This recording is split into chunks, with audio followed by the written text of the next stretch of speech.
దేవుడి కాలంలో తన కొరకు సేవకులను పిలుస్తాడా అనే విషయాన్ని మనం నిన్న కొంతమేర పరిశీలించాం.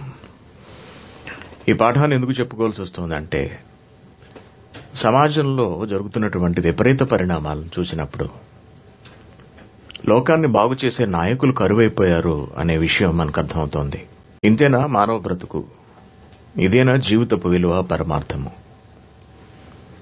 విజయవాడలో పనిచేసినటువంటి ఒక సబ్ ఇన్స్పెక్టర్ ఆత్మహత్య చేసుకున్నాడు. 3 నెలల క్రితం అతనికి పెళ్లయిందట.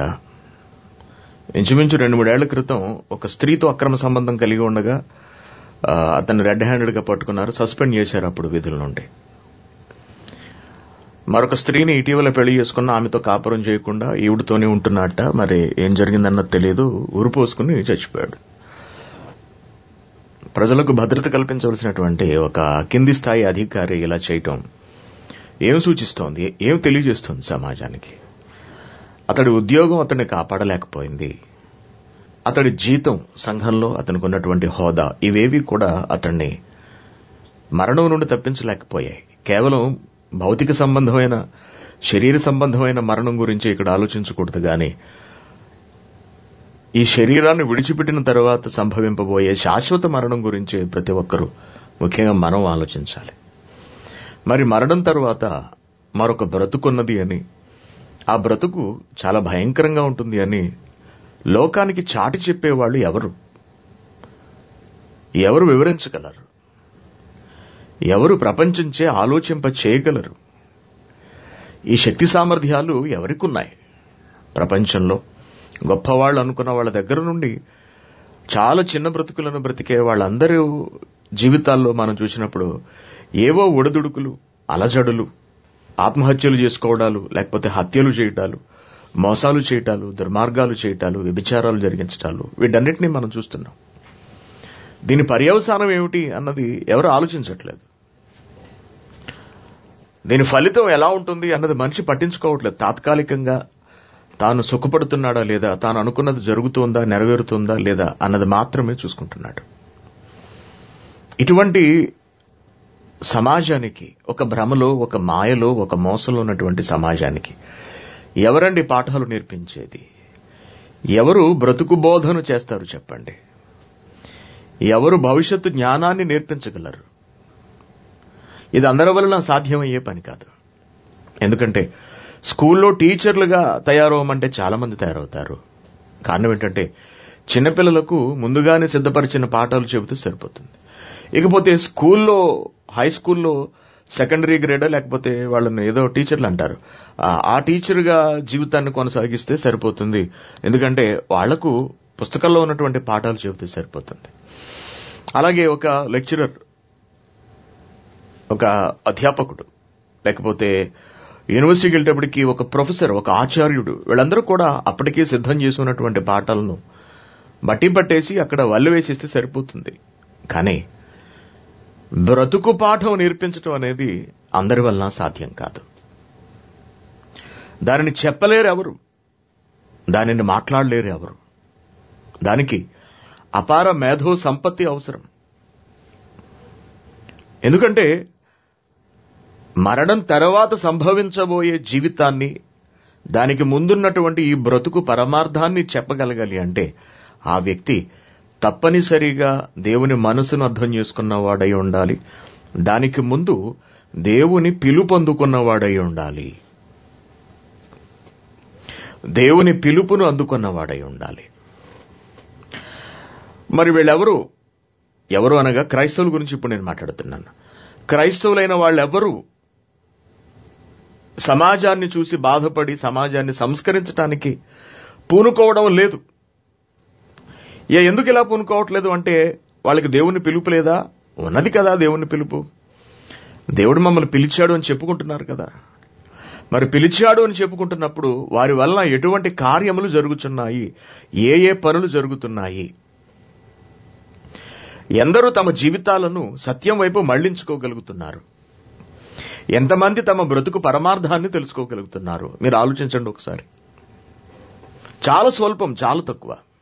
ఒక వ్యక్తి దేవుని కొరకు బ్రతుకుతున్నాడా లేదా అన్నది మనం పక్కన పెడితే కాసేపు ప్రాథమికంగా ఆ వ్యక్తి దేవుని తెలుసుకుంటున్నాడు అంటే దేవుణ్ణి తెలుసుకున్నాడు అంటే తన బ్రతుకెంత విలువైనదో అర్థవంతమైనదో గ్రహిస్తున్నాడు. అది నేను అంటున్నాను. దేవుని కొరకు ఎంతో ఉన్నతంగా జీవించడం అది వేరు. తొలుత అసలు దేవుని మనసును గ్రహించడం వేరు. దేవుణ్ణి తెలుసుకున్నవాడు తన జీవితాన్ని తాను అంతం చేసుకోడు. తన జీవితం ఎంత గొప్పదో తెలుసుకున్నవాడు తన బ్రతుకుని అనవసరమైన వాటి కొరకు ధారపోసి దేవుడిచ్చిన లక్ష్యాన్ని పక్కకు నెట్టలేడు, న్యాయం చేకూరుస్తాడు.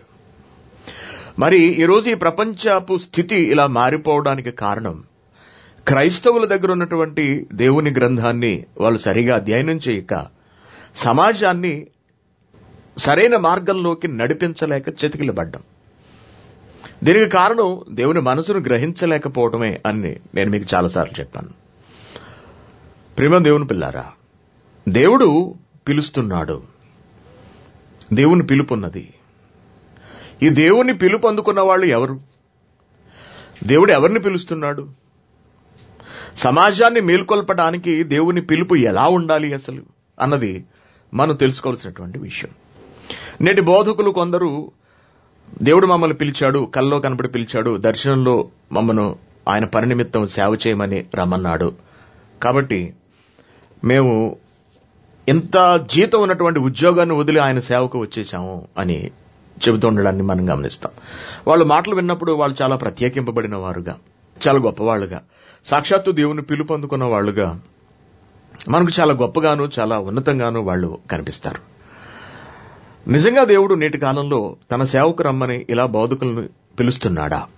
వీళ్ళు చెబుతున్నటువంటి మాటలు నిజమేనా అని మనము నిన్న బైబిల్ గ్రంథం అంతటినీ ఆ చివరి నుంచి ఈ చివరి వరకు పరిశీలించుకుంటూ వెళ్ళాం. దేవుని పిల్లారా, వీళ్ళు చెబుతున్న మాటలను బట్టి పాత నిబంధన కాలంలో దేవుడు కొందరిని డైరెక్ట్ గా పిలిచాడు. అలాగే కొత్త నిబంధన కాలంలో కూడా మరికొందరిని దేవుడు పేర్లు పెట్టి పిలవడాన్ని మనం చూస్తాం. అయితే ఈ కాలంలో ఇటువంటి పిలుపులున్నవా? ఈ కాలంగా క్రీస్తు వచ్చి వెళ్లిన తర్వాత, బైబిల్ గ్రంథం సంపూర్ణమైపోయిన తర్వాత, మానవుల చేతుల్లోని దేవుడు దానిని ప్రవేశపెట్టిన తర్వాత, తాను చెప్పదలుచుకున్నదంతా బైబిల్ గ్రంథంలో దేవుడు నిక్షిప్త పరిచేసిన తర్వాత, దేవుడు మరలా మానవులను తన పని నిమిత్తము, తన సేవ నిమిత్తము పిలుస్తూ ఉంటాడా?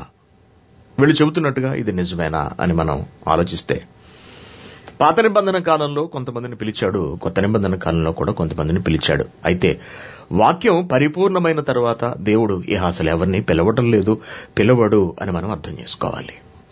మరి పిలుపున్నదా ఇక మనకు అని ఆలోచిస్తే పిలుపుంది. ప్రతి ఒక్కరికి పిలుపు తప్పనిసరిగా ఉంటుంది. దేవుడు పిలుస్తున్నాడు, ప్రభు పిలుస్తాడు. తిమోతికి రాసిన 2వ పత్రిక 1వ అధ్యాయం 10వ వచనంలో మనం చూసాం.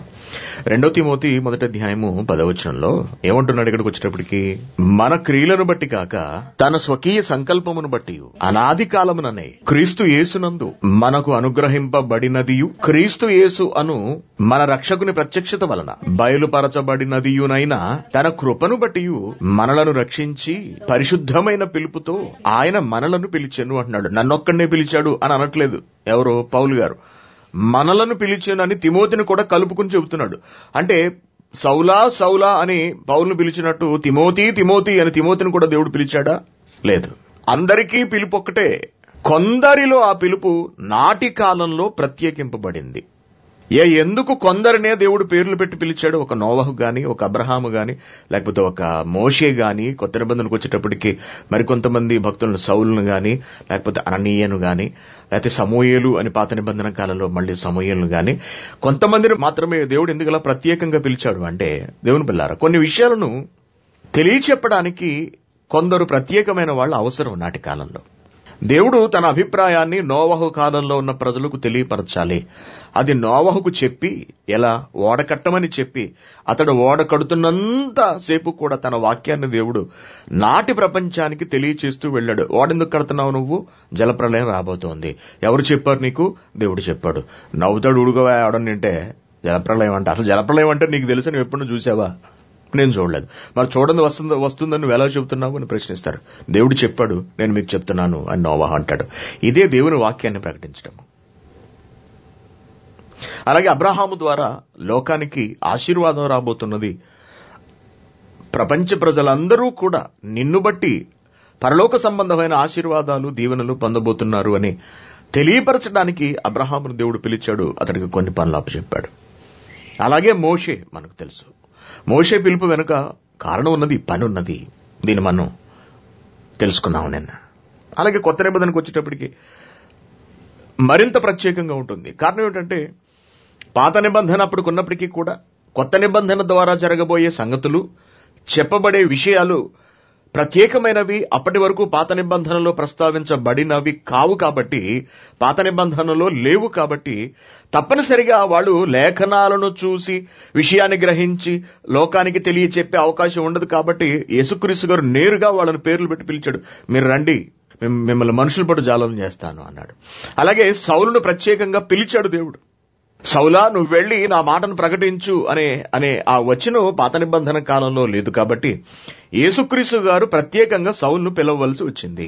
సౌలు అనే వ్యక్తి దగ్గరికి వెళ్లి వాక్యాన్ని ప్రకటించాలి, అతని కొరకు ప్రార్థన చేయాలి అనే విషయం పాత నిబంధన కాలంలో వ్రాయబడలేదు. కాబట్టి అననీయ అని దేవుడు పిలిచాడు. గమనించండి, ఒక సౌలును పిలవటం వెనుక, అననీయను పిలవటం వెనుక, కొత్త నిబంధన కాలంలో యేసుక్రీస్తు గారు అపోస్తలును పిలవటం వెనుక ప్రత్యేక కారణములున్నవి. ఆ కారణాలు ఏమై ఉంటాయి? ఏ పని నిమిత్తం దేవుడు వాళ్ళని పిలిచాడు అన్నది బైబిల్ అంతట్లోనూ దేవుడు వ్రాయించేశాడు. వ్రాయించేసి చివరిగా ఆయన ఏం మాట్లాడుతున్నాడంటే, నేను నాడు కొందరినే పిలిచాను, నేడు అందరినీ పిలుస్తున్నాను. అందరినీ ఎలా పిలుస్తావు ప్రభువా? సౌలును పిలిచినట్టు సురేషు అని పిలవను. లేక సమూయేలు పిలిచినట్టు సుమను అని నేను పిలవను. మరి ఎలా పిలుస్తావు ప్రభువా? ప్రతి ఒక్కరిని పిలుస్తాను. ఎలా అంటే అని చెప్తున్నాడు. చూడండి, మళ్ళీ దశలోనికలకు రాసినటువంటి 2వ పత్రిక 2వ అధ్యాయము 14వ వచనం. ఎలా పిలుస్తాట దేవుడు? మీరు ఎలాగున రక్షింపబడి మన ప్రభువైన యేసుక్రీస్తు యొక్క మహిమను పొందవలనని ఆయన మా సువార్త వలన మిమ్మును పిలిచెను. దేవుడు పిలుస్తున్నాడు. ఎలా పిలుస్తున్నాడు? పేరు పెట్టి పిలవట్లేదు, సువార్త ద్వారా పిలుస్తున్నాడు. అనగా సువార్త నీ చెవిని పడటమే దేవుడు నిన్ను పిలుస్తున్నాడు అనే పిలుపును అందుకోవడము, దేవుని పిలుపుని అందుకోవడము. మనం సువార్త ప్రకటిస్తున్నాము అంటే దేవుని పిలుపును సమాజానికి అందజేస్తున్నావు అని అర్థము. ఇప్పుడు దేవుడు అందరినీ ఒకే విధంగా పిలుస్తున్నాడు. నాడు ప్రత్యేకంగా పిలిచాడు, నేడు అందరినీ సమానంగా పిలుస్తున్నాడు. Very good. ఎందుకు పిలుస్తున్నాడు? ఇది ప్రశ్న. ఎందుకు పిలుస్తున్నట్టు? పిలిచాడు సరే, పిలుస్తున్నాడు సరే, ఇప్పటికీ పిలుస్తూనే ఉన్నాడు దేవుడు. ప్రపంచ ప్రజలందరినీ పిలుస్తున్నాడు దేవుడు. ఓకేనా? ఎందుకు పిలుస్తున్నట్లు అనే దానిలో నిన్న మనం ఒక కారణాన్ని చూసాం. ఈ రోజున మరికొన్ని కారణాలు చూద్దాం. దేవుడు పిలిచి అసలు ఏం చేయమంటున్నాడు? దేవుని పిలుపు వెనుకున్నటువంటి ఉద్దేశం ఏమిటి? ఏమండి, ఒక మంచి మాట చూద్దాం. రోమిలకు రాసిన పత్రిక 8వ అధ్యాయం 28వ వచనం. దేవుని ప్రేమించు వారికి అనగా ఆయన సంకల్పము చొప్పున పిలువబడిన వారి, ఆయన సంకల్పం చొప్పున పిలువబడిన వారు అనగా ఎవరు? సువార్తను విన్నవాళ్లు, క్రీస్తు రక్షకుడు అనే విషయాన్ని గ్రహించిన వాళ్ళు. ఆ సంగతిని దేవుడు ఎవరికైతే తెలియచెప్పాడో, దాన్ని గ్రహించడానికి ఎవరి మనస్సునైతే దేవుడు తెరిచాడో వాళ్ళు దేవునిచే పిలువబడిన వాళ్ళు. వీళ్ళు దేవుని అనాది సంకల్పంలో ఉన్నవాళ్లు అంటున్నాడు. ఈ రోజున నేను దేవునిచే పిలువబడ్డాను సువార్త ప్రకటన కొరకు, కువైట్ దేశంలో జ్ఞానాన్ని అందించడం కొరకు, అనేకుల ఆత్మలను రక్షించడానికి అవసరమైన వాక్యాన్ని చెప్పడం కొరకు, అనేకులకు బాప్తిస్మములు ఇవ్వటం కొరకు, అనేకుల బ్రతుకులను మార్చటం కొరకు, విరిగిన నలిగిన పడిపోయిన అనేక జీవితాలను సంస్కరించటం కొరకు, పునరుద్ధరించటం కొరకు దేవుడు నన్ను పిలిచాడు. అయితే ఎలా పిలిచాడు? నేను విమానం దిగగానే సురేషు నన్ను పిలవలేదు. నేను ఇండియాలో ఉండగా నువ్వు కువైట్ వెళ్లి సేవ చెయ్యి అని దేవుడు నాకు ఎక్కడా చెప్పలేదు. అలా లేదు నా పిలుపు. ఎలా ఉన్నది నా నిమిత్తమైనటువంటి పిలుపు? నేను వాక్యం విన్నాను. వాక్యం వినేటప్పటికి దానిలోని సత్యం నాకు అర్థమైంది. నేనేమిటో నాకు అర్థమైపోయింది. నేనేం చేయాలో నాకు అర్థమైపోయింది. నా కర్తవ్యం ఏంటో నాకు బోధపడింది దేవుని వాక్యం వినటం ద్వారా. ఓహో, నేను దేవుని కొరకు పుట్టినవాడను. నా పుట్టుక వెనుక కోట్లాది సంవత్సరాల సంకల్పం ఉన్నది. నేను జీవించవలసింది దేవుని కొరకు, బ్రతకవలసింది దేవుని కొరకు. అంతేకాదు, నేను జాగ్రత్తగా బ్రతకడమే కాదు, నా చుట్టూ ఉన్న సమాజాన్ని కూడా నేను దేవుని వైపు మళ్లించగలగాలి. ఇందు నిమిత్తమే నా జన్మ జరిగింది అనే విషయాన్ని నేను గ్రహించాను. దీన్ని అంతా నేను ఎలా గ్రహించాను? దేవుడు నన్ను పిలిచాడు కాబట్టి. ఎలా పిలిచాడు దేవుడు? ఈ బోధకులు చెబుతున్నట్టుగా కలలోనో దర్శనంలోనో మెలనైన స్వరంతోనూ దేవుడు నన్ను పిలవలేదు గాని కేవలం తన సువార్తను నా దగ్గరకు పంపించి దానిలోని విషయాలు గ్రహించేటట్టుగా నాకు నేర్పించాడు. ఇది క్రమము, ఇది పద్ధతి, ఇది విధానము. ఆలోచించండి. అదే చెబుతున్నాడు ఇక్కడ. ఏమంటున్నాడు? దేవుని ప్రేమించు వారికి, అనగా ఆయన సంకల్పము చొప్పున పిలువబడిన వారికి. చూసారా అండి, నన్ను పిలవడంలో దేవుని సంకల్పం ఉన్నది, మిమ్మల్ందరినీ పిలవడంలో దేవుని సంకల్పం ఉన్నది. కేవలం నన్ను మాత్రమే పిలిచి ఊరుకోలేదు దేవుడు, నా ద్వారా అనేకులను పిలుస్తున్నాడు. ఎందుకు పిలుస్తున్నాట? మేలు కలుగుటకై అన్నాడు. చూడండి, మేలు కలుగుటకై సమస్తమును సమకూడి జరుగుచున్నవి అంటున్నాడు. దేవుని పిలుపు దేని కొరకట? మేలు కలుగుటానికి. దేవుని ప్రేమించు వారికి. 28వ వచనం, దేవుని ప్రేమించు వారికి అనగా ఆయన సంకల్పం చొప్పున పిలువబడిన వారికి మేలు కలుగుటకై సమస్తము సమకూడి జరుగుచున్నవని ఎరుగుదుము. ఏమిటట దేవుడు చేసే మేలు పిలుపు ద్వారా?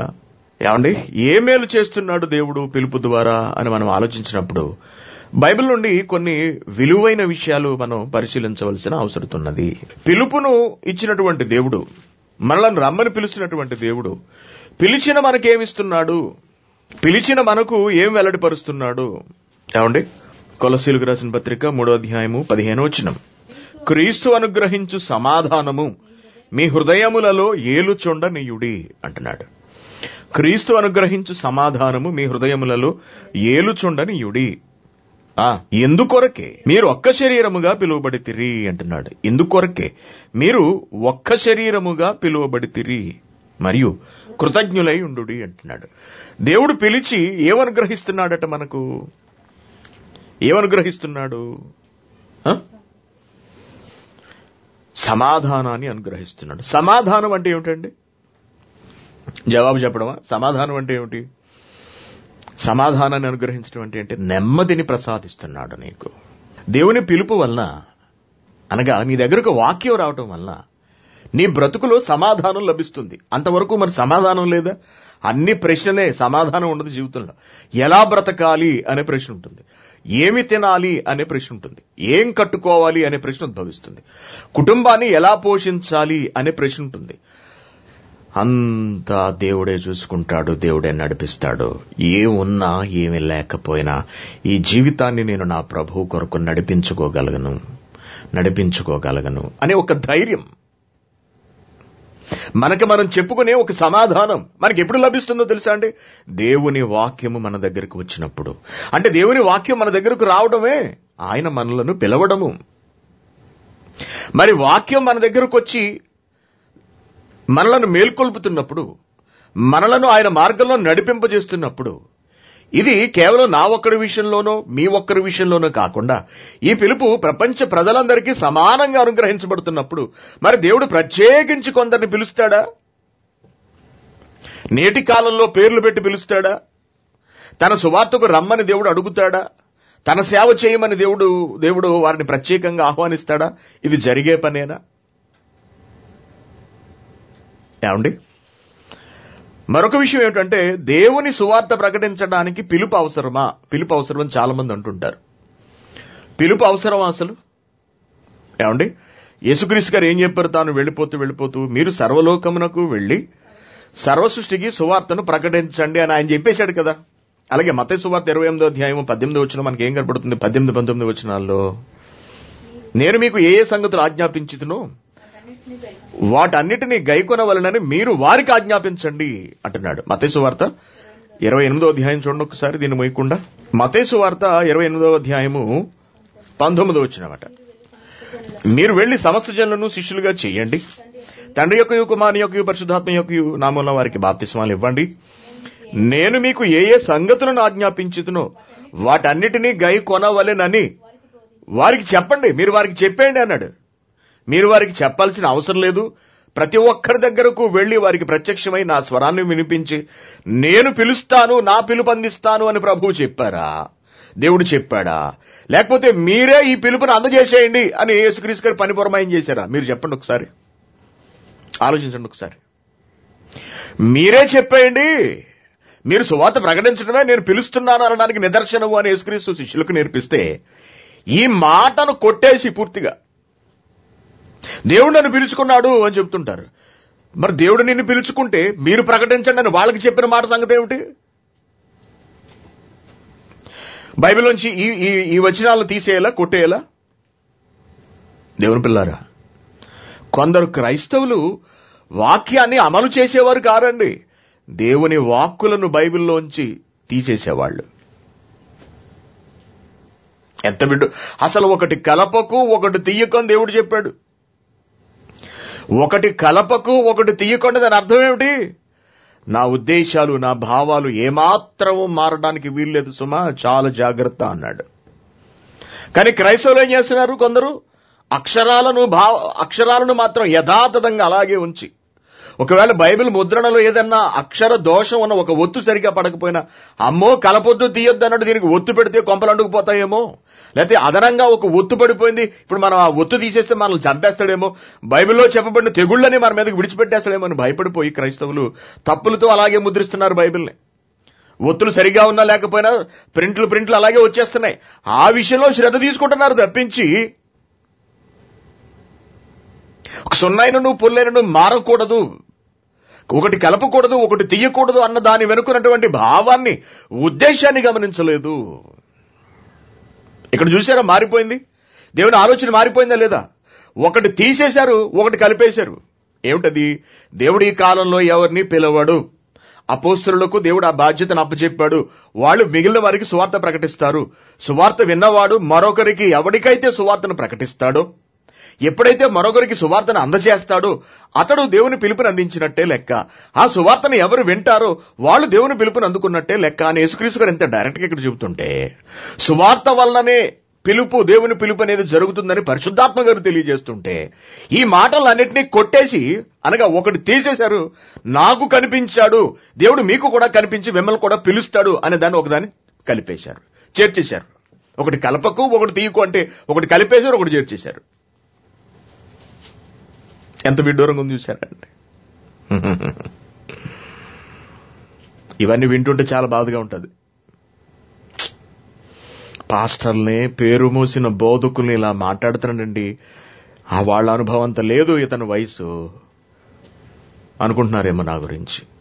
పర్వాలేదు మీరేమనుకున్నా, కానీ సత్యాన్ని తెలుసుకోండి, నిజం దగ్గరకు రండి, వాస్తవాలు గ్రహించండి, మీ ఆత్మలను మీరు కాపాడుకోండి. ప్రతి అన్య బోధకు మరి యొక్క సువార్తకు మీ హృదయాలను త్రిప్పేసుకోకండి. జాగ్రత్త పడాలి ప్రతి ఒక్కళ్ళు. కాబట్టి దేవుని పిల్లరా, దేవుని పిలుపు ప్రతి ఒక్కరికి నేటి కాలంలో అందించబడుతున్నది. పిలుస్తున్న దేవుడు వేటిని అనుగ్రహిస్తున్నాడు తన బిడ్డలకు అని మనం చూసినప్పుడు, మొదట సమాధానాన్ని అనుగ్రహిస్తున్నాడట. అనగా నీ జీవితం మీద, నీ బ్రతుకు మీద నీకు ఒక ధైర్యం కలుగుతుంది. ప్రతిదానికి కదిలిపోవు, చలించిపోవు, బలహీనపడవు, చాలా బలంగా నిలబడిపోతావు. కారణం ఏమిటి? దేవుని పిలుపును నువ్వు అర్థం చేసుకున్నావు, అనగా వాక్యాన్ని అర్థం చేసుకున్నావు. కాబట్టి దేవుడు నీకు వాక్యానుసారమైనటువంటి సమాధానాన్ని నీ హృదయంలో ఉంచుతాడు, భద్రపరుస్తాడు. నువ్వు దాన్ని సొంతం చేసుకుంటావు. ఇది పిలుపు వల్ల కలిగే ప్రయోజనం. మరి ఈ సమాధానము కొంతమందికో మాత్రమే దేవుడు ఇస్తాడా, అందరికీ ఇస్తాడా? ఇప్పుడు చెప్పండి. వీళ్ళు చెబుతున్నట్టుగా కొంతమందిని పిలిచి వాళ్ళకే సమాధానాన్ని అనుగ్రహిస్తాడా? వాక్యాన్ని ఎరిగినా వాక్యం దగ్గరికి వచ్చిన ప్రతి ఒక్కరికి దేవుడు సమాధానాన్ని ప్రసాదిస్తాడా? మరొక ప్రయోజనం చూద్దాం మనం. గలతీయులకు రాసిన పత్రిక 5వ అధ్యాయం 13వ వచనం. సహోదరులారా, స్వతంత్రులుగా ఉండుటకు మీరు పిలువబడితిరి. ఎవరితో చెబుతున్నాడు? గలతీయులతో చెబుతున్నాడు. మీరు బానిసలుగా బ్రతుకుతున్నటువంటి కాలం ఇది.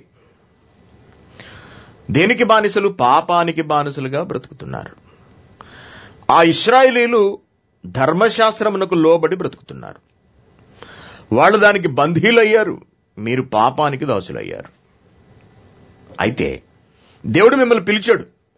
ఎందుకు పిలిచాడు? మీకు స్వతంత్రాన్ని ఇవ్వడానికి పిలిచాడు.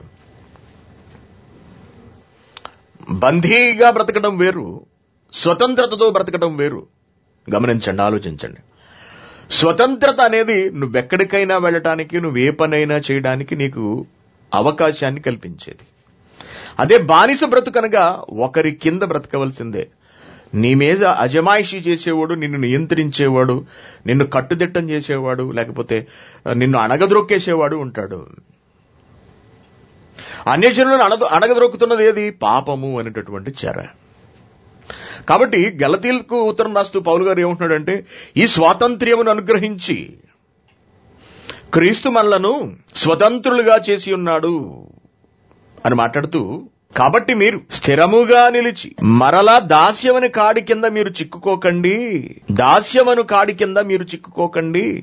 కాబట్టి 13వ వచనం, మీరు స్వతంత్రులుగా ఉండటకు పిలువబడ్డారు. చూసారా, స్వతంత్రంగా చేశాడు, పిలుపు ద్వారా స్వతంత్రులుగా చేశాడు. అలా స్వతంత్రులుగా ఎల్లప్పుడూ బ్రతకడం కొరకు ఆయన మనలను పిలుస్తున్నాడు. సహోదరులారా, మీరు స్వతంత్రులుగా ఉండటకు పిలువబడితిరి, స్వతంత్రులుగా ఉండటకు పిలువబడితిరి. మొదట పిలుపు వల్ల మనకు కలిగే ప్రయోజనం ఏంటంటే మన హృదయంలో, మన బ్రతుకులో సమాధానము.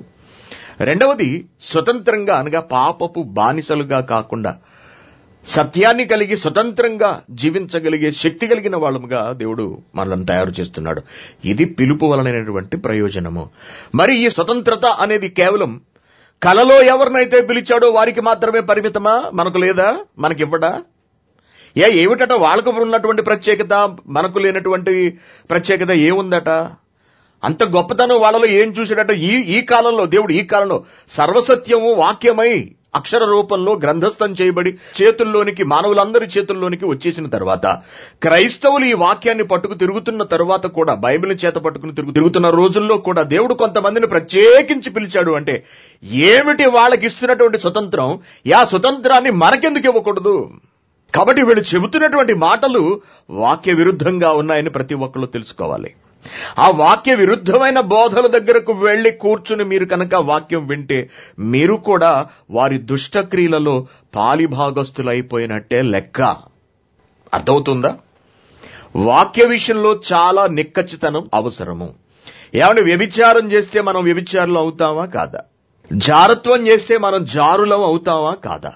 వ్యభిచారం చేసేవారు ఏవో కొన్ని ప్రత్యేకమైన ప్రాంతాల్లో, బాంబేలోని రెడ్ లైట్ అనే ప్రాంతాల్లో మాత్రమే ఉంటారు, లేకపోతే వాళ్ళేదో బూతు సినిమాల్లో మాత్రమే నటిస్తూ ఉంటారు అని అనుకోవడం చాలా పొరపాటు. మనం వ్యభిచరించిన అనగా దేవుని కట్టడను మనం తెంచుకొని మనకు నచ్చినట్టుగా మనం బ్రతికిన వాళ్ళకి మనకు ఏమీ తేడా ఉండదు. జైల్లో ఎంతమంది ఉన్నారండి? వాళ్ళ నేరస్తులుగా మనం పరిగణిస్తున్నాం. Very good. ఇప్పుడు మనం కూడా ఒక హత్య చేసామనుకో, మనం కూడా ఒక చట్టాన్ని అతిక్రమించి ఒక తప్పు చేసామనుకో, అప్పుడు వాళ్ళకి మనకేం తేడా ఉండదు.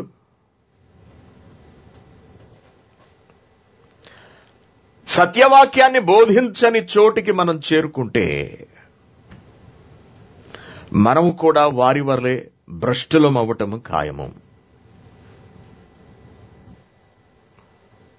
గ్రహించాలి ఈ సంగతిని ప్రతి ఒక్కళ్ళు, ఆలోచించాలి, తెలుసుకోవాలి ప్రతి ఒక్కళ్ళు.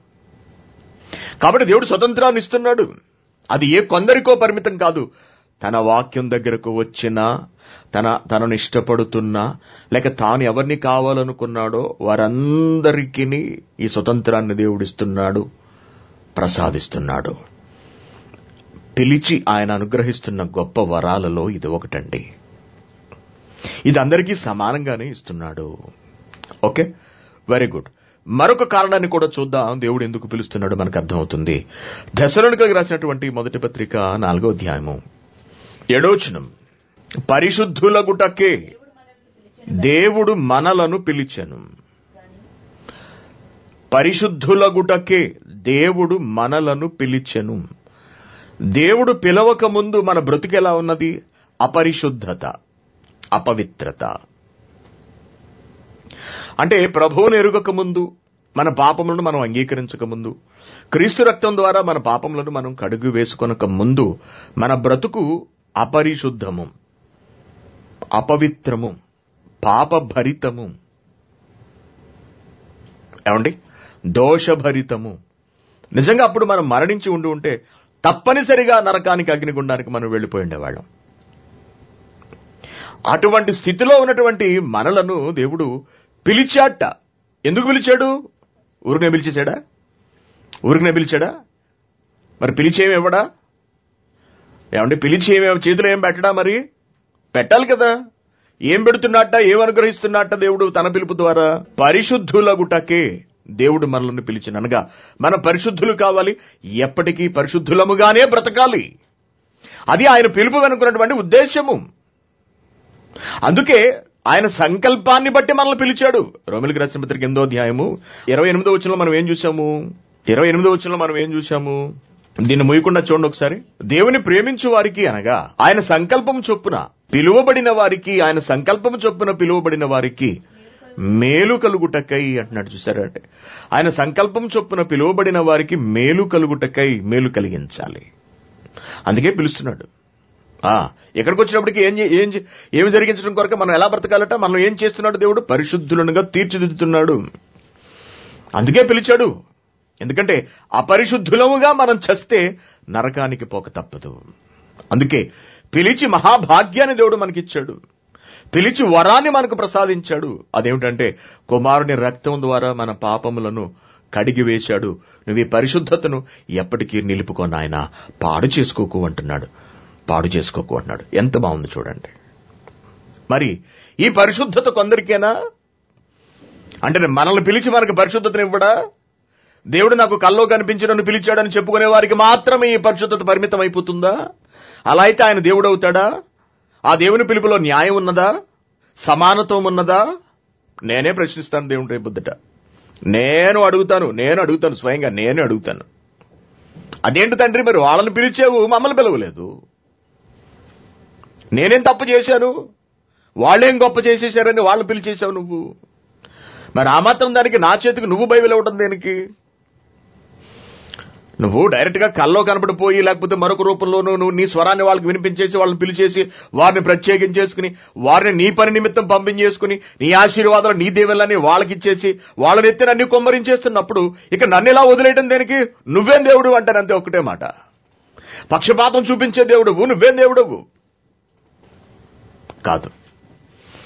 దేవుడు పక్షపాతి కాడు. కొందరు మాత్రమే పరిశుద్ధులుగా ఉండాలన్నది ఆయన ఆలోచన కాదు. ఏ ఒక్కరూ నశింపవలనని ఇచ్చయింపక అందరూ మారు మనసు పొందవలనని కోరుచు ఆయన అందరి ఎడల దీర్ఘశాంతము కలిగిన వాడై ఉన్నాడు అన్నాడు. అందరూ మారు మనసు పొందాలి. ఎవరైతే మారు మనసు పొంది బాప్తిస్మం తీసుకుంటారో వాళ్ళు పరిశుద్ధులుగా తీర్చబడతారు, పరిశుద్ధులవుతారు. అందుకే పిలుస్తున్నాడు, పరిశుద్ధులుగా చేయటం కొరకు పిలుస్తున్నాడు. అందరినీ పిలుస్తున్నాడు, ఏ కొందరినో కాదు, అందరినీ పిలుస్తున్నాడు. పేతురు రాసిన మొదటి పత్రిక 3వ అధ్యాయము 9వ వచనము. ఆశీర్వాదమునకు వారసులగుటకు మీరు పిలువబడితిరి. ఆశీర్వాదమునకు వారసులగుటకే మీరు పిలువబడితిరి. ఆశీర్వాదం అంటే డబ్బు రావడం కాదు, తెలుసుకోండి. ఉద్యోగాలు రావడం కాదు, గ్రహించండి. భార్యాభర్తలు ఇద్దరికీ ఉద్యోగాలు ఉండడం కాదు ఆశీర్వాదం అంటే, తెలుసుకోండి. పెద్ద ఇల్లు కట్టడం ఆశీర్వాదం కాదు. ధనవంతులుగా బ్రతకడం దేవుడిచ్చే ఆశీర్వాదం కాదు. క్రైస్తవులలో ధనవంతులైన వాళ్ళు ఇదే దేవుడిచ్చే ఆశీర్వాదం మాకు ఇది అనుకుంటున్నారేమో. మిమ్మల్ని మీరు మోసగించుకుంటూ నరకానికి వెళ్ళడానికి సిద్ధపడిపోతున్నారని అర్థము. ఎందుకంటే వాడు క్రైస్తవుడైనా అన్యుడైనా ఎవ్వడైనా సరే ధనవంతుడు దేవుని రాజ్యములో ప్రవేశించనేరడు. కాబట్టి మీకు తరతరాల నుండి సంక్రమించిన ఆస్తిపాస్తులు ఉన్నప్పటికీ, లేకపోతే మీ కష్టం వల్ల మీ ఆస్తి వృద్ధి చెందినప్పటికీ, మీరు ఏ విధంగానైనా సరే ధనవంతులుగా ఉంటే కనుక అది దేవుని ఆశీర్వాదం ఎంత మాత్రము కాదు. గాని మీరు అగ్నిగుండానికి వెళ్ళడానికి త్వరపడుటకే ఇదంతా మీకు సమకూడుతున్నది, లేక మీరు సమకూర్చుకుంటున్నారు అనే సత్యాన్ని మీరు గ్రహించాలి. ఇది కఠినమైనా సరే. అందుకే శిష్యులు ఏమన్నారు ఆశ్చర్యపోయి, ధనవంతుడు పరలోక రాజ్యంలో ప్రవేశించడం యేసుక్రీస్తు గారు మాట్లాడేటప్పటికీ కంగు తిన్నారు. వాళ్ళు హతాశులైపోయారు, కుదేలైపోయారు. ఒక్కసారిగా మిక్కిలి ఆశ్చర్యపడి అంటారు వాళ్ళు, ప్రభువా అలాగైతే ఎవడు పరలోక రాజ్యంలో ప్రవేశించగలడు అని యేసుక్రీస్తు గారిని ప్రశ్నించారు వాళ్ళు. మరి ఇలా అయితే, ఎందుకంటే ప్రతి ఒక్కడికి డబ్బు సంపాదన మీద ఆశ, ధనాన్ని సమకూర్చుకోవాలి, ధనవంతుడిగా బ్రతకాలి, మంచి జీవితాన్ని గడపాలని ఎవరికి ఉండదు. మరి అటువంటిప్పుడు ఆ ధనవంతుడు పరలోక రాజ్యంలోకి చేరడం అసంభవం అంటే అసలు ఇంకెవరు వస్తారు, ఎవరు రక్షణ పొందుతారు? నువ్వు ఈ విషయంలో కొంచెం ఎగ్జామ్షన్ ఇవ్వచ్చు కదా అంటే, నో కుదరదు.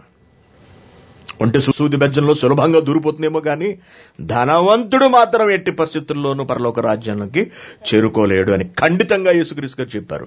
మరి ఇంకే ఆశీర్వాదం? పిలిచింది దేనికి? ఆశీర్వదించడానికి కాదా? ఆశీర్వదించడానికి. ఆశీర్వదించాడు. మరి ఏ ఆశీర్వాదాలు? ఈ లోక సంబంధమైన ఆశీర్వాదాలు కాదా? కాదు. ఆస్తిపాస్తులు కాదు, పొలాలు కావు, ఇళ్లు కావు, ఉద్యోగాలు కావు, కార్లు కావు. ఆశీర్వాదము పరలోక సంబంధమైనదని మనం ఎన్నోసార్లు నేర్చుకున్నాం. ఎఫెసీయులకు రాసిన పత్రిక 1వ అధ్యాయం 3వ వచనం, మన ప్రభువైన యేసుక్రీస్తు యొక్క తండ్రి యొక్క దేవుడు స్తుతింపబడును గాక.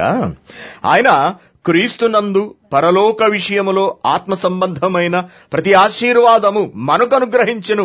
ఈ ఆశీర్వాదం ఇవ్వడానికి దేవుడు నిన్ను పిలిచాడు. ఎలా పిలిచాడు? సువార్త ద్వారా పిలిచాడు, వాక్యం ద్వారా పిలిచాడు. అంతే తప్పించి నీకు కలలో కనబడి పిలవడు. పిలిచి నీకు డబ్బులిచ్చి నిన్ను ఆశీర్వదించడు.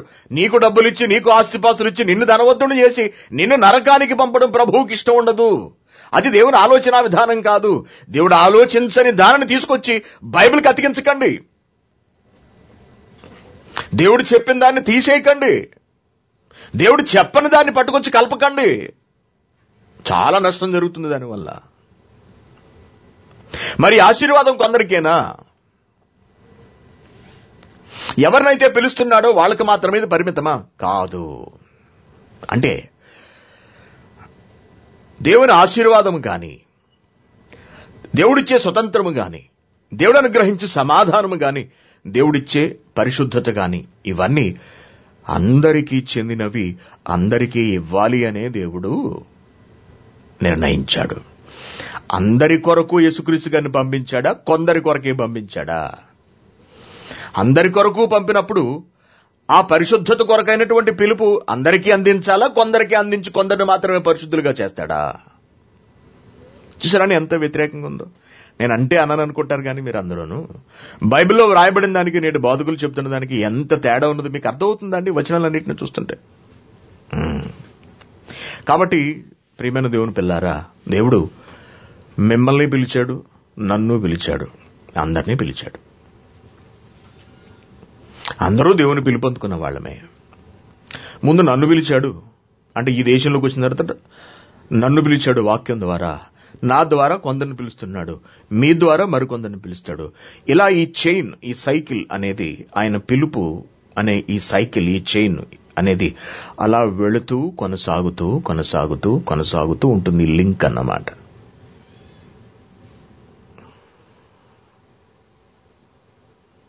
కాబట్టి మీరు బైబిల్ చదువుతుంటే నిన్న చెప్పినట్టుగా దేవుడు మిమ్మును పిలుస్తున్నట్టే లెక్క. తప్పు చేయకు నాన్న, జారత్వం చేయకురా, అబద్ధాలు మాట్లాడుకురా, పోకిరీ మాటలు మాట్లాడుకురా, బూతులు మాట్లాడుకు. ఇవన్నీ ఏమిటి? పిలిచిన దేవుడు పలుకుతున్నటువంటి హితవు పలుకులు, పిలిచిన దేవుడు నేర్పిస్తున్నటువంటి జ్ఞాన వాక్కులు మన బ్రతుకును సంస్కరించడానికి. ప్రతిరోజు మీరు బైబిల్ చదువుతున్నారా? ప్రతిరోజు దేవుడు మీతో మాట్లాడుతున్నాడు. తన కొరకై మిమ్మల్ని పిలుస్తూనే ఉన్నాడు. మరలా ప్రత్యేకించి పిలవాల్సిన అవసరం లేదండి. పిలవడు కూడా. ఒకవేళ నీకు ప్రత్యేకమైన పిలుపు ఏదైనా వినపడింది అంటే అది దేవుడు పిలుపు మాత్రం కాదు అని ఖాయం చేసుకోండి మీరు. అర్థమైందా? మిమ్మల్ని ఎవరో పిలిచి సువార్తకు బయలుదేరు, లేకపోతే నువ్వు అక్కడికి వెళ్ళు, నువ్వు ఎక్కడికి వెళ్ళు, నువ్వు వాళ్ళను కలువు, వీళ్ళను కలువు అని చెబుతున్నారు అంటే దేవుడు మాత్రం అలా చెప్పడం తెలుసుకోండి. ఇంకా దేవుడు చెప్పనప్పుడు, దేవుడు మాట్లాడినప్పుడు ఎవరు మాట్లాడతారు? ఎవడు మాట్లాడాలో వాడే మాట్లాడతాడు, వాడే దుష్టుడు. ఒకసారి దేవుడు నేను సువార్త ద్వారా పిలుస్తున్నాను అని చెప్పిన తర్వాత మనుషులను వ్యక్తిగతంగా కనుక ఆయన మరలా మరలా పిలుస్తూ ఉంటే ఆ పిలుపును మనం నమ్మవచ్చా? ఆ దేవుని మనం నమ్మవచ్చా? రెండు నాలుకలతో రెండు విధాలుగా దేవుడు మాట్లాడే అవకాశం ఉంటుందా? ఉండదు. కాబట్టి ప్రియ దేవుని సమాజమా, దేవుడు మిమ్మల్ని పిలిచాడు. ఇప్పటికే ఈ రోజు కూడా మిమ్మల్ని పిలుస్తున్నాడు వాక్యం ద్వారా. దేవుడు మనం బ్రతుకున్నంత కాలం మనల్ని పిలుస్తూనే ఉంటాడు. పిలిచి మనల్ని పరిశుద్ధపరుస్తూనే ఉంటాడు. పిలిచి మనల్ని స్వతంత్రులను చేస్తూనే ఉంటాడు. ఏమండి? పిలిచి మనకు సమాధానాన్ని అనుగ్రహిస్తూనే ఉంటాడు. చాలా బాధలోను, వేదనలోను, తీవ్రమైన మానసిక ఒత్తిడిలో ఉన్నప్పుడు మీరు బైబిల్ చదవండి. బైబిల్ చదవండి. మీ మనస్సు తెప్పరిల్లుతుంది తెలుసా అండి. ఎందుకంటే వాక్యం ద్వారా దేవుడు నీతో మాట్లాడతాడు. నువ్వు బైబిల్ చదువుతున్నావు అంటే దేవుని మాటను నువ్వు వింటున్నట్టు లెక్క. ఆయన నీతో మాట్లాడుతుంటాడు. ఎప్పుడైతే దేవుని మాట నీ మనస్సును తాకిందో, నీలోకి వెళ్ళిందో, అది నీ భారాన్నంతటినీ తేలిక చేసేస్తుందండి. అదే ఆయన అందించే పిలుపు. ప్రతిరోజు పిలుస్తున్నాడు. ఏదో ఒకసారి కల్లో కనపడి పిలిచేసి అది వాక్యానుసారమైంది కాదు. దాన్ని నమ్మకండి. కాబట్టి దేవుడు అందరినీ పిలుస్తాడు. విచిత్రం ఏంటంటేనండి, క్రైస్తవులను మాత్రమే దేవుడు పిలుస్తున్నాడని అనుకుంటున్నారేమో. దేవుడు ఎవరిని పిలుస్తున్నాడో కూడా చూస్తే ఆశ్చర్యపోతాం. ఎఫెసీయులకు రాసిన పత్రిక 4:4 శరీరం ఒక్కటే, ఆత్మయు ఒక్కటే, ఆ ప్రకారమే పిలుపు విషయమై ఒక్కటే నిరీక్షణ యందుండుటకు పిలువబడితిరి. ఆ ప్రకారమే మీ పిలుపు విషయమై ఒక్కటే నిరీక్షణ యందుండుటకు పిలువబడితిరి. ఎవరు వీళ్ళు? ఎవరికి రాస్తున్నాడు ఈ ఉత్తరము? ఎఫెసీయులకు రాస్తున్న పత్రిక. ఈ ఎఫెసీయులు అనే వాళ్ళు ఎవరు? అన్యజనులు.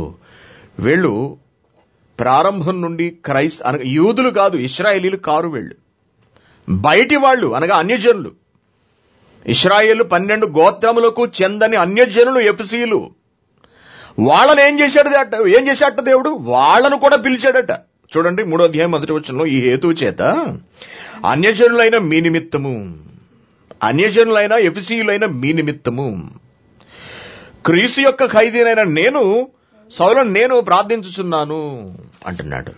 మిమ్మల్ని పిలిచాడు దేవుడు అంటున్నాడు. ఆ ఒక్కటే పిలుపు అంటున్నాడు. ఇక్కడికి వచ్చినప్పటికీ ఏమంటున్నాడు? ప్రభు ఒక్కడే, విశ్వాసం ఒక్కటే, బాప్తిసం ఒక్కటే, అందరికీ తండ్రి అయిన దేవుడు ఒక్కడే, ఆయన అందరికీ పైగా ఉన్నవాడై అందరిలోనూ వ్యాపించి ఉన్నాడు. ఇంకా పైకి వెళ్ళేటప్పటికి 4వ వచనం శరీరం ఒక్కటే, ఆత్మయు ఒక్కడే, ఆ ప్రకారమైన మీ పిలుపు విషయమై ఒక్కటే నిరీక్షణ యందుండుటకు మీరు కూడా ఒకే నిరీక్షణ క్రిందకు రావాలి. అనగా పిలుపు కూడా అటు ఇశ్రాయేలీలకు ఇటు అన్యులకు కూడా సమానముగా దేవుడు వర్తింపజేశాడు. అన్యులు కూడా పిలిచాడు. ఎలా పిలిచాడు అన్యుల్ని? చెవులు ఏమన్నా మాట్లాడి పిలిచాడా? కళ్ళ ఏమన్నా కనబడి పిలిచాడా? వాక్యము సంపూర్ణం అవుతున్నటువంటి రోజులు, చివరి దశకు వస్తున్నటువంటి రోజులు ఇవి. పరిపూర్ణమైన తర్వాత జరగవలసిన విషయాలన్నింటినీ గురించి దేవుడు ముందుగానే రాసుకుంటూ వెళ్తున్నాడు. కొర్నేలిని పిలిచాడైతే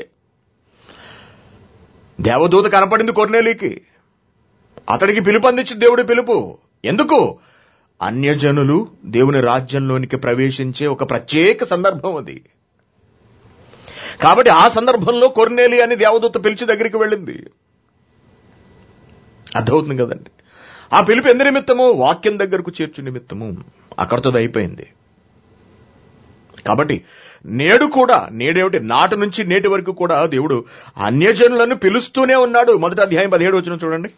ఎఫెసీయులకు రాసిన పత్రిక 1వ అధ్యాయము 17వ వచనం.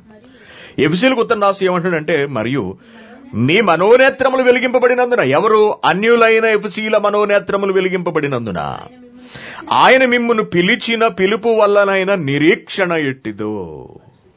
ఆయన మిమ్మును పిలిచిన పిలుపు వల్లనైనా నిరీక్షణ ఎట్టిది. మిమ్మల్ని పిలిచాడు.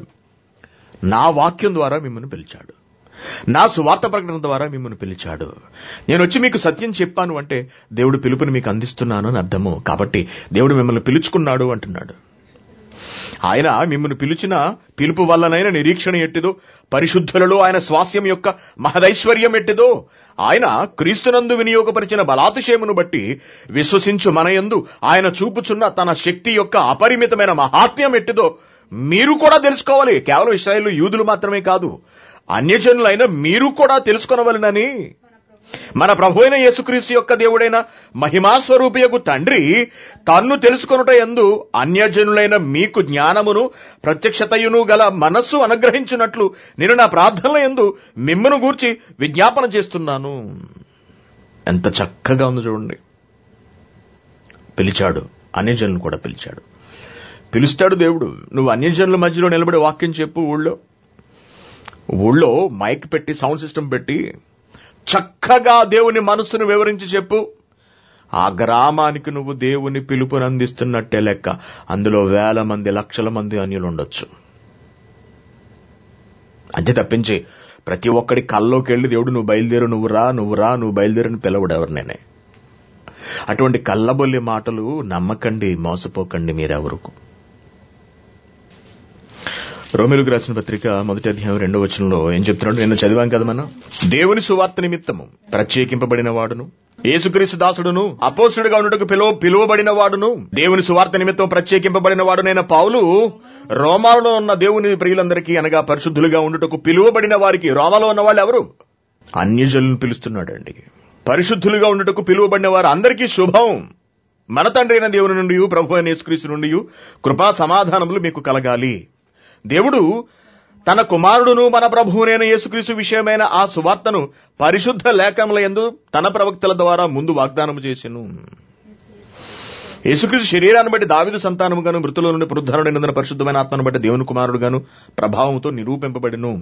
ఈయన నామము నిమిత్తము సమస్త జనులు విశ్వాసమునకు విధేయులగునట్లు ఈయన ద్వారా మేము కృపను, అపోస్తలత్వమును పొందితిమి. మీరును అలా పిలువబడిన వారిలో ఉన్నవారై యేసుక్రీస్తు వారుగా ఉండుటకు అన్యజనులైన మీరు కూడా పిలువబడ్డారు. అంటే దేవుడు అన్యులను కూడా పిలుస్తున్నాడు. వాళ్ళకి ఒక్కొక్కడికి కల్లో కనబడి పిలుస్తున్నాడా? లేదు. ఇది తెలుసుకోవాల్సిన విషయం. Very good. సో అందరినీ పిలుస్తున్నాడు అనే సంగతి మనకి అర్థమైపోయిందండి. ఓకేనా? అన్యజనుల్ని పిలిచేస్తున్నాడు. సువార్త ద్వారా దేవుడు ప్రతి ఒక్కరిని పిలిచేస్తున్నాడు. ఇక ప్రత్యేకించి ఎవరిని పిలవవలసిన అవసరత లేదు అనే విషయం కూడా మనకు అర్థమైపోయింది. ఓకేనా? Very good. ఇకపోతే పిలిచిన తరువాత మనకి ఏ ప్రయోజనాలు ఆయన ఇస్తున్నాడో కూడా తెలియజేశాడు. మనకు ఏ గొప్ప సంగతులు ఆయన వల్ల చేకూరుతున్నవో కూడా మనకు అర్థమైంది. అయితే ఇంత పిలుపు జరిగిన తరువాత మనమేం చెయ్యాలి? మనకిన్నిటిని దేవుడు ప్రసాదించిన తరువాత పిలుపుని అందుకున్న మనము ఎలా బ్రతకాలి, ఎలా వ్యవహరించాలి అన్నది దేవుడు చెబుతూ ఏమంటాడంటే, చూడండి, ఎఫెసీయులకు రాసిన పత్రిక 4వ అధ్యాయంలోనే, ఎఫెసీయులకు రాసిన పత్రిక 4వ అధ్యాయము 2వ వచనం. కాబట్టి మీరు సమాధానము అను బంధము చేత ఆత్మ కలిగించు ఐక్యమును కాపాడుకొనుటయందు శ్రద్ధ కలిగిన వారై ప్రేమతో ఒకరినొకడు సహించుచు మీరు పిలువబడిన పిలుపునకు తగినట్టుగా అంటున్నాడు. ఎవరితో చెబుతున్నాడు? అన్యజనులైన ఎఫెసీయులతో చెప్తున్నాడు. మరి దేవుడు మిమ్మల్ని పిలిచాడు కాబట్టి మీ పిలుపుకు తగినట్టుగా మీరు బ్రతకాలబ్బాయి మరి అంటున్నాడు. దేవుడు అన్యజనులే కాదు, మనల్ని కూడా వాక్యం ద్వారా పిలుస్తున్నాడు. పిలిచిన మనకు కూడా దేవుడు ఏం చెప్తున్నాడు? పిలుపుకు తగినట్టుగా అంటున్నాడు. చూడండి, పిలుపుకు తగినట్టుగా. పిలిచి ఏం పెట్టాడు? పిలిచి పరిశుద్ధతను పెట్టాడు మనలో. పిలిచి ఏం పెట్టాడు? సమాధానాన్ని పెట్టాడు. పిలిచి ఇంకేం పెట్టాడు? స్వతంత్రాన్ని పెట్టాడు, మనలో ఉంచాడు దేవుడు. ఓకేనా? ఇంకా ఏం చేశాడు? పరలోక సంబంధమైన ఆశీర్వాదాన్ని దేవుడు మనకు అనుగ్రహించాడు. అయితే వీటన్నిటినీ పొందుకున్న నువ్వు వాటిని పొందుకున్న వాడికి తగినట్టుగా, దేవుని పిలుపు అందుకున్న వాడికి తగినట్టుగా నువ్వు బ్రతకాలి అని దేవుడు హితో పలుకుతున్నాడు.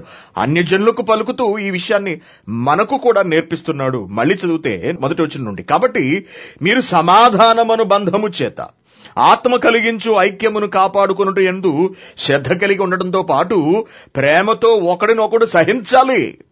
కళ్ళు మూసుకుని గొడవలకి వెళ్ళిపోవటం, కాలు దువ్వేయటం, వాడి మీద వీడి మీద లేనిపోని చెప్పి ఒకడి మీద ఒకడికి ముళ్ళు పెట్టి రెచ్చగొట్టడం, మనుషులకి సైడ్ డైలాగులు వేసి వాళ్ళని రేపడము, ఇటువంటి చెత్త పనులు చేయకూడదు అంటున్నాడు. ఎందుకో తెలుసా? నువ్వు పిలువబడిన వాడివి దేవుని కొరకు. నీ ప్రవర్తన బాగుండాలి, నీ మాట బాగుండాలి, నీ హృదయం బాగుండాలి. వాక్యంలోకి రాకముందు నువ్వు బాగుంటావు అన్యజనుడిగా, దేవుని గురించి తెలియని వాడిగా. వాక్యంలోకి ప్రవేశిస్తున్నప్పుడు నువ్వు బాగుంటావు.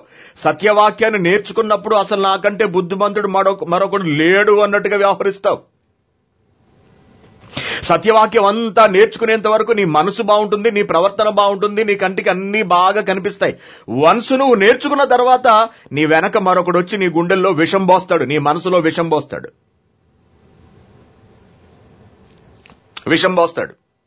నేను వెళ్ళి వాక్యం చెప్తుంటాను కదండి, వాక్యం చెప్పడానికి వెళ్తుంటాను నేను. సంవత్సరాల తరబడి నేను వెళ్లి వాక్యాన్ని చెప్పి ఆత్మను రక్షించి వస్తుంటాను. నా వెనక ఇంకొంతమంది వెళతారు. నేను ఎవరికైతే వాక్యం చెప్పానో వాళ్ళ దగ్గరకు వెళ్లి నేను పాదుకొల్పిన ప్రేమను, ఓర్పును, సహనాన్ని, దీర్ఘశాంతాన్ని వీటన్నిటినీ వాళ్ళ మాటల ద్వారా కలుషితం చేసి వాళ్ళ హృదయాల్లో విషం పోసొస్తారు. అప్పటి నుంచి వాళ్ళ మాట తీరు మారిపోతుంది, వాళ్ళు చూసే చూపు మారిపోతుంది, వాళ్ళ ఆలోచన విధానం మారిపోతుంది. మనలో కొంతమంది ఉన్నారండి ఇటువంటి వాళ్ళు. అలా మారిపోయిన వాళ్ళు కూడా చాలా మంది ఉన్నారు. ఇప్పుడు తమకు తాము పండితుల్లా ఫీల్ అయిపోతుంటారు. ఇంతవరకు ఎంతో గొప్పగా కనపడిన మన వాక్యం అంతా కూడా వాళ్ళకి చాలా తేలికైనదిగా కనపడుతూ ఉంటుంది. అంటే ఒకటి దగ్గర సొమ్ము తింటారు, పని మాత్రం మరొకటికి చేస్తారు. ఒకడు పెడితే తిని పెరుగుతారు, ఒళ్ళు బలుస్తుంది బాగా. ఆ బలిసిన ఒంటితో మరొకడి ఇంట్లో వెళ్ళి పనిచేస్తుంటారు, మరొకడికి లబ్ధి చేకూర్చిపెట్టడానికి ప్రయత్నం పడుతూ ఉంటారు. ఇటువంటి వాళ్ళు వీళ్ళు సిగ్గులేని వాళ్ళు. సిగ్గు శరం ఉండదు. ఆలోచించండి. అంటే నీకు దేవుడు అందించిన పిలుపు నువ్వేం చేసుకున్నట్టు లెక్క. నీ చూపు మారిపోయిందంటే నీ కళ్లల్లో కల్మషం వచ్చేసింది అనగా నీ హృదయం మారిపోయింది. నువ్వు మోసపోయావు అనే సంగతి నీకు తెలియట్లేదు. నువ్వు మోసపోయావు కాదంటే నేను బాగానే ఉన్నాను అని అనుకుంటూ ఉంటామండి. ఇదే మన దగ్గర ఉన్నటువంటి అతి భయంకరమైన అవలక్షణం. మన హృదయం మారిపోయినా, మన ప్రవర్తన మారిపోయినా, మన మాట తీరు మారిపోయినా, మన చూపు మారిపోయినా నాకేం కాలేదే, నేను బాగానే ఉన్నానే, నేను దేవునిలోనే ఉన్నానే, నేను ప్రార్థన చేస్తున్నానే, నేను పాటలు పాడుతున్నానే, నేను వాక్యం చదువుతున్నానే, నేను చర్చికి వెళ్ళొస్తున్నానే అనుకుంటూ మనల్ని మనం సంతృప్తి పరుచుకుంటూనే ఉంటాం. కానీ నీలో వెలిచూపు వచ్చేసింది, నీ మాటలో ఉన్నటువంటి ప్రేమ నశించింది. ఒక్కసారి పరిశీలించుకోండి. అటువంటి వాళ్ళు మిమ్మల్ని మీరు విమర్శించుకోండి. మీలో విషం పోశారు. ఆ విషాన్నే మీరు కక్కడం మొదలు పెడుతున్నారు.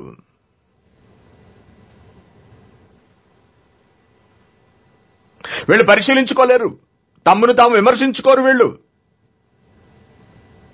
బయటవాడు చేసే ప్రతిదీ వీళ్ళకి మంచిగా కనిపిస్తుంది, బయటవాడు చెప్పే ప్రతి వాక్యము వీళ్ళకి చాలా మంచిదిగా కనిపిస్తుంది. పేరుకి నామకార్థులుగా సంఘంలో బ్రతుకుతూ ఉంటారు అంతే. దేవునికి ఇష్టలు కానివారు.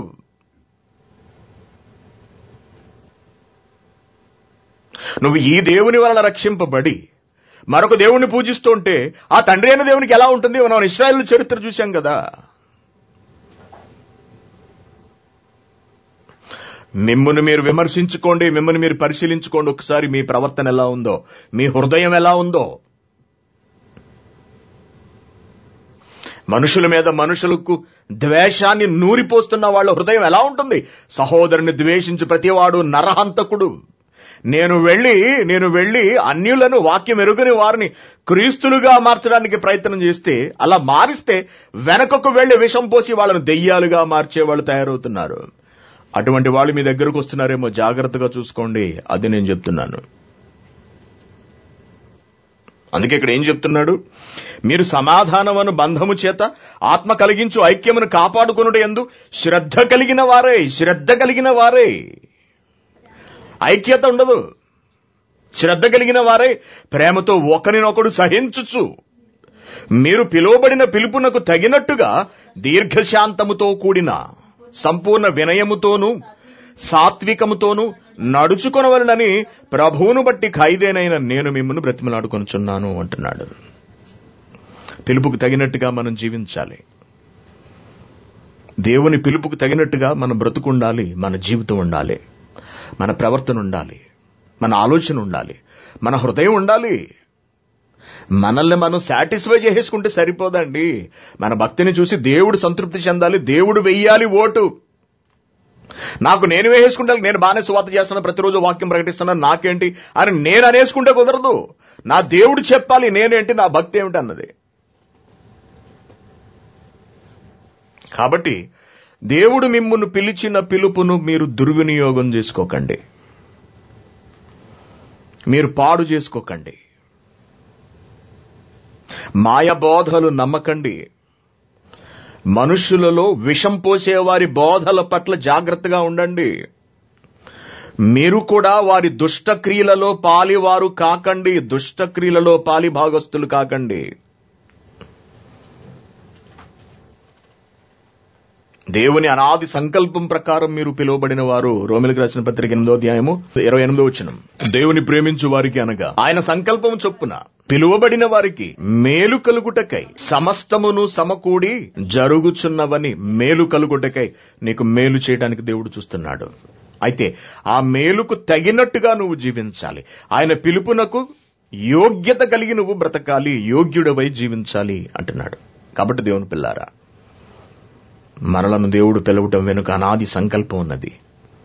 మనకి ఎన్నిటినో ప్రసాదించిన దేవుడు మన ద్వారా ఒక పనిని కోరుకుంటున్నాడు. అదేమిటో చూసి మనం ముగిద్దాం. పేతురు రాసిన మొదటి పత్రిక 2వ అధ్యాయము 9వ వచనం. అయితే మీరు చీకటిలో నుండి ఆశ్చర్యకరమైన తన వెలుగులోనికి, పాపం అనే చీకటి నుండి జీవము అనే ఆశ్చర్యకరమైన ఆయన వెలుగులోనికి మనను పిలిచాడు. అలా పిలిచిన వారి గుణాతిశయములను ప్రచురము చేయు నిమిత్తము. పిలుపెందు నిమిత్తం అంటే పిలిచి మనల్ని ఆశీర్వదించి మనకు పరిశుద్ధతను ఆపాదించినటువంటి దేవుడు మన నుండి ఏం కోరుకుంటున్నాడంటే తన గుణాతిశయములను ప్రచురించమని అడుగుతున్నాడు. పిలిచిన వారి గుణాతిశయములను ప్రచురము చేయు నిమిత్తము ఏర్పరచబడిన ఒక ప్రత్యేక వంశం క్రైస్తవుడు, రాజులైన యాజక సమూహము క్రైస్తవ జనాంగము, పరిశుద్ధ జనము, క్రీస్తు రక్తంచే పరిశుద్ధ పరచబడిన ప్రజలు, పరిశుద్ధ జనమును, దేవుని సొత్తు, దేవుని ప్రాపర్టీ, దేవుని సొత్తు అయిన ప్రజలునై ఉన్నారు. దేవుని సొత్తు, దేవుని సొత్తు. ఎందుకు మనల్ని దేవుడు సొత్తుగా చేసుకున్నాడు? ఎందుకు మనల్ని పరిశుద్ధపరిచాడు? ఏమండి, ఎందుకు మనలను ప్రత్యేక వంశంగా ఏర్పాటు చేశాడంటే ఆయన గుణాతిశయములు, ఆయన గుణము, ఆయనకున్నటువంటి అతిశయము నువ్వు ప్రకటించాలి. అనగా దేవునికున్నటువంటి విశేషములను నువ్వు సమాజంలో చాటి చెప్పగలగాలి, నువ్వు ప్రచురించాలి. తొలుత వాటిని అర్థం చేసుకుని నువ్వు బ్రతకగలగాలి. ఆ తర్వాత వాటిని నువ్వు సమాజానికి తెలియచెప్పాలి. అలా తెలియచెప్పడానికి ఏర్పరచబడిన వాడే, దేవునిచే పిలువబడిన వాడే క్రైస్తవుడు. ఒక స్కూల్లో టీచర్ గాడు పిల్లలకు ఏబిసిడీలు నేర్పించడానికి దేవునిచే పిలువబడవలసిన అవసరం లేదు. ఒక యూనివర్సిటీలో ప్రొఫెసర్ గా పనిచేయడానికి దేవునిచే పిలువబడవలసిన అవసరం లేదు. కానీ ఒకని జీవితాన్ని మార్చే మాటలు చెప్పాలి అంటే మాత్రం అతడు దేవునిచే పిలువబడాలి. ఆ దేవుడు అందుకే పిలుస్తున్నాడు, వాక్యం ద్వారా పిలుస్తున్నాడు, సువార్త ద్వారా పిలుస్తున్నాడు. అలా పిలిచి పరిశుద్ధుణ్ణి చేస్తున్నాడు, తన బిడ్డగా బ్రతకమంటున్నాడు. నా గుణాతిశయములను ప్రచురించు అంటున్నాడు. దీనికి తగినట్టుగా మనం బ్రతకాలి. ఆయన పిలిచిన పిలుపునకు తగినట్టుగా మనం జీవించాలి. ఆయన పిలుపుకు యోగ్యతను మనం చూపించాలి. ప్రతిఫలాన్ని ఆయనకు చూపించగలగాలి. తండ్రి, ఇదిగో నువ్వు నన్ను పిలిచావు, నన్ను ప్రత్యేకపరిచావు, ఇన్ని కోట్ల మందిలో నీ వాక్యాన్ని అర్థం చేసుకునే జ్ఞానాన్ని నాకు అనుగ్రహించావు, నా మనోనేత్రములను వెలిగించావు. ప్రతిఫలంగా ఇదిగో నేను నీకు ఇది ఇస్తున్నాను, నీ కొరకు ఇదిగో నీ గుణాతిశయాలను ప్రచురించడానికి నేను నడుం బిగిస్తున్నాను అని నువ్వు సిద్ధపడాలి.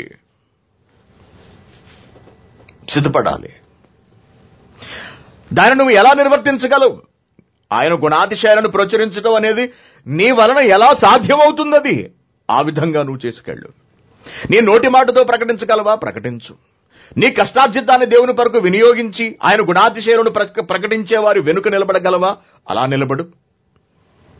లేకపోతే పుస్తకాల ద్వారా, లేకపోతే సీడీల ద్వారా, లేకపోతే మెమరీ కార్డుల ద్వారా, లేకపోతే దేవుని కొరకు కష్టించి పని చేయడం ద్వారా, ఆయనకు సంబంధించిన అనేక పనులలో పాల్గొనడం ద్వారా ప్రత్యక్షంగానో పరోక్షంగానో ఆయన గుణాతిశయాలను ప్రచురించే పనిలో నువ్వు ఉంటున్నావా?